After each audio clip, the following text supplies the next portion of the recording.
На реках Якутии продолжается пути на месячник по охране рыб. Рейды проводит транспортная полиция совместно с Ленским управлением Росрыболовства. Репортаж нашего корреспондента Панасия Николаева.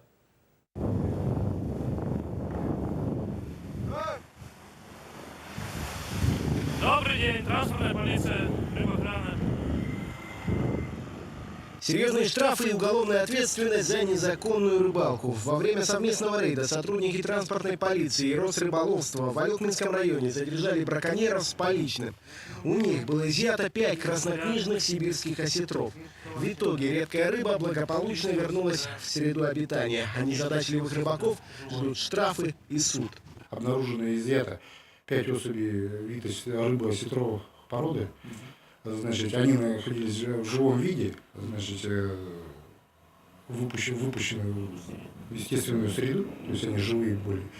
Одна особь осетра обходится в рублевом эквиваленте 8600 рублей, как ущерб, причиненный водно-биологическим ресурсам республики. Это помимо, помимо того, что еще назначит суд. Во время прошедшего рейда сотрудники полиции и рыбнадзора преодолели больше 700 километров. Досмотрено 21 маломерное судно. За нарушение правил хранения и ношения изъято несколько единиц охотничьего оружия. Причем это не первый дальний рейд в эту навигацию. Дальних рейдов осуществлено 4, и текущие рейды, они, значит, дневные, значит, ну, как повседневная работа, да. Значит, с начала года возбуждено 62 административных дела, предусмотренных статьей 837 КоАП РФ. Значит, браконьеры, нарушители привлечены к административной ответственности. Маршруты рейдов согласуются с Ленским территориальным управлением Росрыболовства и проходят на самых рыбных местах, где больше всего браконьеров.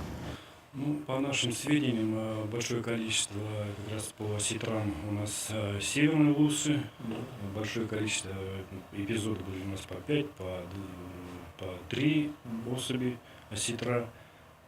Ну и в окрестности города Якутска тоже встречаются. По всей акватории реки Лена продолжаются профилактические рейды. Путина 2014 продлится практически до конца навигации на водных путях Якутии. Афанасий Николаев, Василий Слепцов, НВК Саха, Якутск.